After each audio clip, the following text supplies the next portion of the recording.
Hello, dear ones, and welcome to music lovers, poetry lovers, and those who love to worship the Lord with music and song. As always, please forgive my many limitations. I'm sorry I'm not a better musician, a better singer, or a better scholar. But hymn music is for amateurs.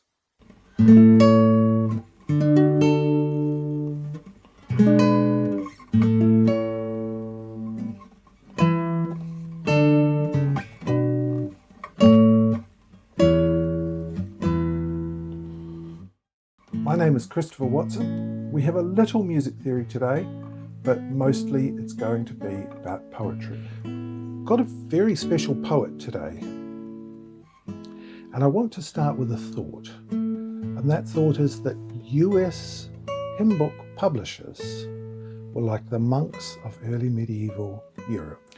Today I'd like to look at one of my favourite hymn and tune pairs, which is the tune A Bridge by Isaac Smith with the hymn Oh for a Closer Walk with God.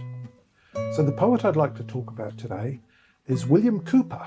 His name's spelled Cowper, but it's pronounced Cooper. And I want to start with a very dark poem that he wrote. Hatred and vengeance, my eternal portion, scarce can endure delay of execution, wait with impatient readiness to seize my soul in a moment. Damned below Judas, more abhorred than he was, who for a few pence sold his holy master, twice betrayed, Jesus, me the last delinquent, deems the profanest. Man disavows, and deity disowns me. Hell might afford my miseries a shelter. Therefore hell keeps her ever-hungry mouths all bolted against me. Hard lot, encompassed with 1,000 dangers, weary, faint, trembling with 1,000 terrors. I'm called, if vanquished, to receive a sentence worse than Abiram's. Him, the vindictive rod of angry justice, sent quick and howling to the centre headlong, I, fed with judgment, in a fleshy tomb, am buried above ground. That poem is called Lines Written During a Period of Insanity. The reference to Abiram in that poem is to an Old Testament character who rebelled against God and rebelled against Moses and was swallowed by the earth. Cowper had a very difficult life. He experienced a lot of mental illness. As a child, he lost his mother to childbirth. His father was unable to care for him or nurture him, and he was sent to boarding schools. Please have mercy on parents. It's difficult to be a parent. At boarding school, he was bullied. Later, when he was a young adult, he studied law. In those days, you studied law with another lawyer. And he was getting ready to do his exams to become a lawyer when he had a breakdown. And that sort of thing can happen when you feel like you're involved in an activity and your whole life depends on it. So it's one of those stressful things that can trigger a crisis like that. Cowper suffered from what they called melancholy in those days, and it seems that many times he felt that no one could love him, and sometimes he felt that not even Jesus could love him. Let's hear some of Cowper's poetry. My former hopes are fled, my terror now begins. I feel, alas, that I am dead in trespasses and sins. Ah, whither shall I fly? I hear the thunder roar. The law proclaims destruction nigh and vengeance at the door. When I review my ways, I dread impending doom, until a friendly whisper says, flee from the wrath to come. That feeling of doom or hopelessness is one of those terrible feelings that afflicts people with mental illness, and I think many of us to some degree or other can understand that sense of doom, that sense that things are pointless and hopeless and there's no future, there's no way out.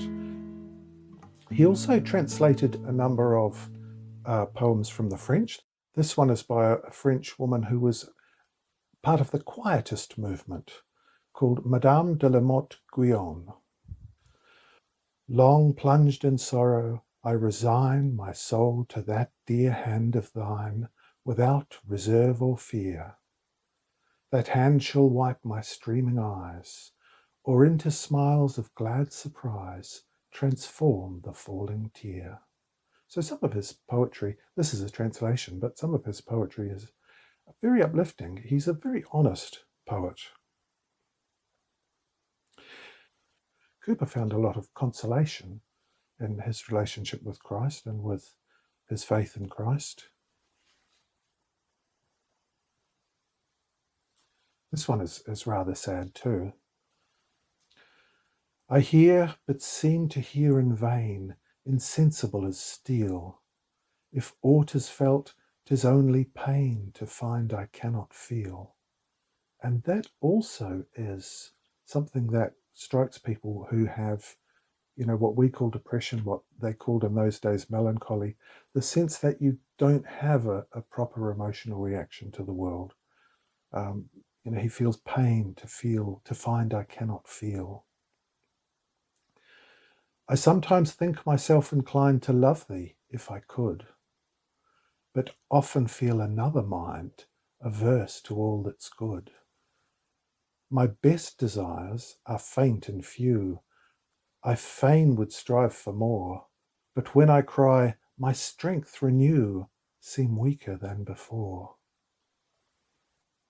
Oh, make this heart rejoice or ache, decide this doubt for me, and if it be not broken, break and heal it if it be. So he's asking for Christ to break his heart and heal it. It's a very sad poem. This one references the passage in the Gospels where the father comes to Jesus about his sick child, and Christ says, if thou canst believe, all things are possible. And the father says, Lord, I believe, help thou mine unbelief, as the King James Bible says. So I believe, help my unbelief. Heal us, Emmanuel. Here we are, waiting to feel thy touch. Deep wounded souls to thee repair, and Saviour, we are such. Remember him who once applied with trembling for relief. Lord, I believe, with tears he cried, oh, help my unbelief. Now I would like to read the text of the hymn that's going to be the focus of today.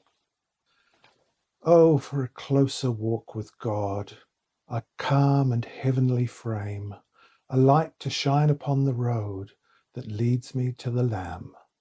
Where is the blessedness I knew when first I sought the Lord? Where is the soul-refreshing view of Jesus and his word? What peaceful hours I then enjoyed, how sweet their memory still, but they have left an aching void the world can never fill. Return, O holy dove, return, sweet messenger of rest. I hate the sins that made thee mourn and drove thee from my breast. The dearest idol I have known, whate'er that idol be, help me to tear it from thy throne and worship only thee.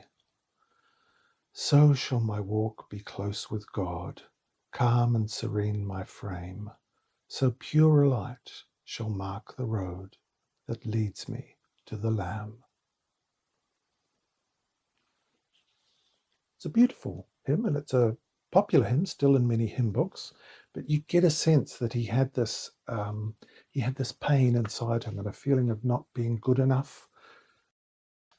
So William Cowper was very popular in the United States. You will find his poems paired with various tunes in some of those early American hymn books, one of which I'd like to play now. It's a tune called Liverpool, and it's an American tune. So we'll listen to that and we'll hear a couple of verses of this Cowper hymn sung to Liverpool.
What peaceful hours I then enjoyed. How sweet their memories still, but they have left an aching void that the world can never fill. Eternal, holy dove, return, sweet messenger of rest. I hate the sins that made thee mourn and drove thee from my breast.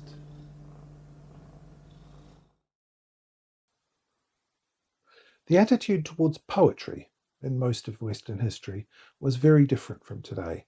Poetry in the modern world, in the contemporary world, is rare. It's not something you hear a lot of. In most of our history, poetry was everywhere. Lots of people wrote poetry. It was a very common thing to do. It was very common for ordinary people to write poems to express deep ideas or to communicate profound and sensitive things to each other. Poetry is one of the great forms of expression. Hymns are not first and foremost poems, but they are first poems. So the typical hymn is written as a poem and exists as a poem and is read as a poem, and then music is added and it is sung. Singing is very important, but hymns are very much poems. In the period following Isaac Watts, remember, is called the father of English hymnody. Hymns as poems became extremely popular in this period. In the 18th century, many people wrote hymn books as poetry books. Many of them would not have contained music. They would have contained hymns as poems. William Cowper was a friend of John Newton of Amazing Grace fame. John Newton and William Cowper both worked in the anti-slavery movement. Cowper described the slave trade as human nature's broadest, foulest blot. William Cowper experienced some very deep, dark periods in his life. His conversion to Christianity first happened in an asylum where he was suffering from an extreme period of mental illness, of deep melancholy. And he had several others during his life. Unfortunately, the last phase of his life was a very sad time. He was very alone. A dear companion of his had died, and his last years were not happy years. However, he had some very productive years. He had 20 years where he was in a very good state and produced a lot of work. Ye fearful saints, fresh courage take. The clouds ye so much dread are big with mercy, and shall break in blessings upon your head. Cowper didn't just write hymns, he also he wrote a great many poems, I believe. I don't know all of them, but there's one very interesting one. It's called The Task, but essentially it's about a sofa, and apparently a female friend, or indeed a patroness that he had, challenged him one time. He perhaps was in a very cheerful moment, and he told her that he could write a poem about anything. And she said, well, can you write a poem about this sofa? And in fact, he wrote a really quite amazing poem. It's a long, meandering poem full of many thoughts and philosophies. It starts off talking about the sofa. Here's some lines. Now came Cain from India, smooth and bright, with nature's varnish severed into stripes, that interlaced each other. These supplied the texture firm, a lattice work that braced the new machine, and it became a chair. It's written in blank verse, and it reminds me very much of a famous Wordsworth poem called The Prelude, which is also around the same time, later than Cowper, indeed, written in blank verse, and a long wandering poem that deals with many philosophies. The Wordsworth poem is famous. The Wordsworth poem is not in any way religious. Cowper's brilliant poem, which is deeply religious and has many spiritual and religious ideas, has somehow it's escaped attention to a degree. Here's one for animal lovers. Here's a small part of that poem, The Task, for animal lovers. The heart is hard in nature and unfit for human fellowship, as being void of sympathy, and therefore dead alike to love and friendship both, that is not pleased with sight of animals enjoying life, nor feels their happiness augment his own. So that means if you don't take pleasure from seeing animals enjoy themselves, then you have a hard heart and are not fit for human fellowship, which many people would agree with. Thus heavenward all things tend, for all were once perfect, and all must be at length restored. There's an old bit of humour from the early days of computing. That which is not saved will be lost. And there's some real truth in that. The composer I want to look at is a gentleman called Isaac Smith. Isaac Smith was a fairly ordinary person. He was a close contemporary of William Cowper. They were both born in the 1730s and died around the turn of the 19th century. Isaac Smith was 3 or 4 years younger than Cowper. Isaac Smith wrote a famous book called Psalms, Hymns and Anthems. We know this because other people wrote about it, but the book itself has not survived. This is where the idea that the US hymn book publishers of the early 19th century were like the monks of medieval Europe. There's a poem by the Latin poet Horace where he talks about his favourite poets and how great they are, and there's a long list of various poets and the wonderful works they've written. And of those poets, that's all we know. We only know they existed because Horace wrote about them. With Isaac Smith, we know he wrote this book, but fortunately a small number of the tunes within it survived because they were popular in the United States and they were published in US hymn books in the 19th century. Isaac Smith was what they call a dissenting precentor. Not a presenter, but a precentor. A precentor was someone who sang the line for the congregation so that they could learn the tunes of a hymn. And indeed, this would be for choral work. Many choir leaders do this. They sing each line for the choir so the choir can learn their line, because not everyone reads music. You should learn to read music. It's not that hard, and it's worth the effort. There's a piece he wrote. So this book was called Psalms, Hymns and Anthems, and this is what we call an anthem. In church music, a hymn is sung by the congregation, but an anthem is a more complicated piece sung by a choir. And in fact, they might be the same music. If it's sung separately by a choir, you would call it an anthem. So let's listen to this anthem. The tune is called New Sabbath.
that's a rather charming piece, actually.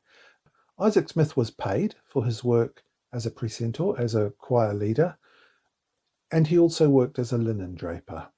He's one of the many figures in hymns who was, as we might regard it, a fairly ordinary person, but he produced some very beautiful music. The piece I'd like to look at today is very popular. It's in many, many hymn books. I think it's in over 2,000 hymn books, and it's called A Bridge.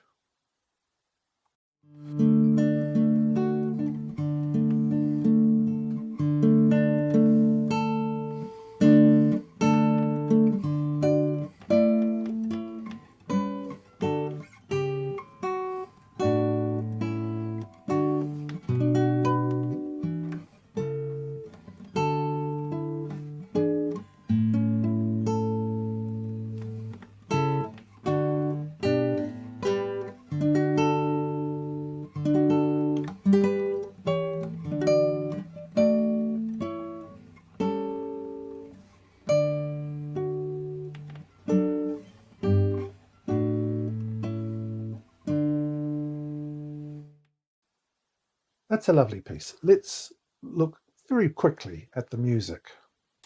So we'll look just quite quickly at the music to these two pieces. This is the anthem. The name is New Sabbath. I've used some of the text from a Isaac Watts hymn called Blessed Are the Humble Souls, sort of adapted slightly. It's lovely piece. It has lots of slow sections in it. A lot of these semi-breves, 4 beats for a semi-breve, and minims, and then these rather lilting passages in phrases, I guess, in harmony. So this is very much a choir piece. It's in the key of A. 3 sharps is A. So the chords in A, you have A, the tonic, E, the dominant, E resolves to A, and D. You have other chords as well, but these are the major chords in A, as in major, not minor. And then D, we call this the subdominant. So you can see it's a very major piece. A few minors here and there, but mostly in the 3 chords. There are no accidentals. If there were to be an accidental, it would probably be a D sharp for a B to resolve to the E and then to resolve to the A. There are no accidentals, so it's very much in one key, a very smooth piece with these long phrases, and has one really interesting thing in it. Now, we talked about consecutives. Consecutives, one of the rules of harmony writing in most of this period in the period from the Renaissance to essentially the early 20th century, there were certain rules in voice writing, particularly voice writing for human voices. And one of them was to try and avoid consecutives, especially consecutive fifths, so passages of fifths. And here, he completely breaks that rule. If you remember, the fifth looks like this. You have a line, or indeed in spaces. So where you've got line, then a gap, then a line, or a space, then a gap, then a space, that's a fifth. Sometimes it will be a diminished fifth. There's one diminished fifth in the scale. These are not diminished fifths, they're standard fifths. And you're not supposed to put them in a row. It's one of the rules of voice writing. And here he does. D in its fifth, C sharp in its fifth, B in its fifth, A in its fifth. He completely breaks the rules. But it works. And rules are made to be broken. He liked the sound of it, and it works. So let's have a quick look at, just very quickly, we're not going to go into great detail. We'll have a quick look at the music for A Bridge. And this is in D. So 2 sharps is D. The major chords in D are D major, that's the tonic, A major, which is the fifth, and G major. So the fifth we call the dominant, and the fourth, G is the fourth, that's the subdominant. Sometimes what you'll get an E major that will resolve to the A. That's common in much music of this period, but particularly from the classical period onwards. And he does a little bit of that. Here's an E7 here, resolving to the A. He doesn't do a lot of it though. It's very much in one key. And if you have a look at it, it's in 3/4, and a very flowing, swinging sort of piece. Starts with a leap. So tonic, fifth octave, and that's a big leap, but because it's leaping to a very sort of clear, pure interval, it's not as hard as other leaps for a voice to hit the note accurately. And then this lovely sort of phrase that goes down. And he does a lot of movement from chord to chord, but just simple, nothing really dramatic and striking, just to give this kind of flowing feel of the notes going from chord to chord. And the same here. The D, G, D, A, D, G, A, D, very much the chords of the key, and giving a nice sort of, I won't say swing, because swing is a sort of a flowy, rolling sort of feeling. A beautiful lilting melody. So another thing to notice about this piece, it has that lovely melody with a lot of movement in it. All of the voices have quite a lot of movement in them.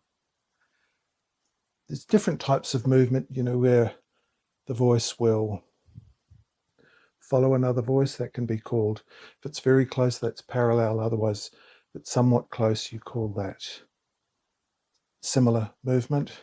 When the voices move in two different directions, that's contrary movement. When one voice moves and the other stays fairly still, that's called oblique movement. There's a lot of movement in here, and not just one type. It's not simply following, it's moving up and down and following and so on. And it has the lovely feeling of gentle, constant movement, like a flowing stream. One of the reasons I chose this piece is because it's not deeply sad, that the poem has hints of sadness in it, the text has hints of sadness in it, but it begins and ends on a happy note. And I didn't want a deeply sad piece. This pairing is found in hymn books. It's one I found. It's not one that I chose myself. And I think that fits with the theme of William Cowper. William Cowper was someone who suffered a lot, and suffering in Christianity is a real mystery, that somehow suffering and love are connected in a profound way. Blessed are the humble souls who see their emptiness and poverty.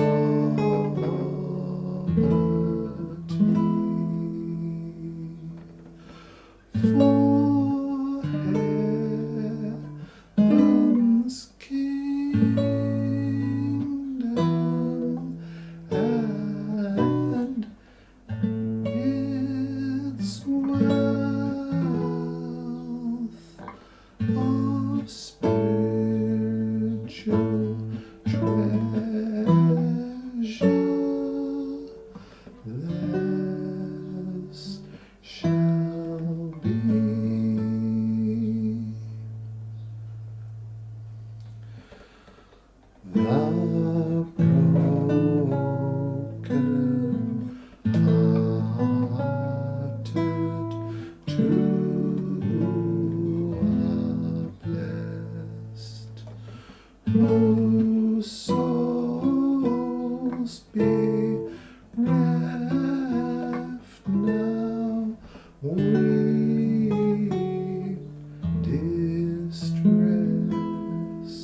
blessedness I knew when first I sought the Lord. Where is the soul refreshing view of Jesus and His word? Return, O holy dove, return, sweet messenger of rest. I hate the sins that made thee mourn and drove thee from my breast. So shall my walk be close to God. Come and serene my frame.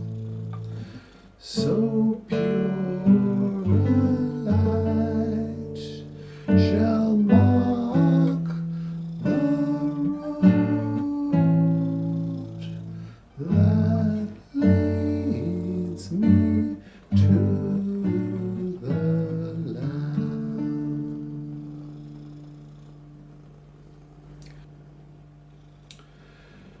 Forgive my limitations. That's a beautiful hymn. Praise be to God.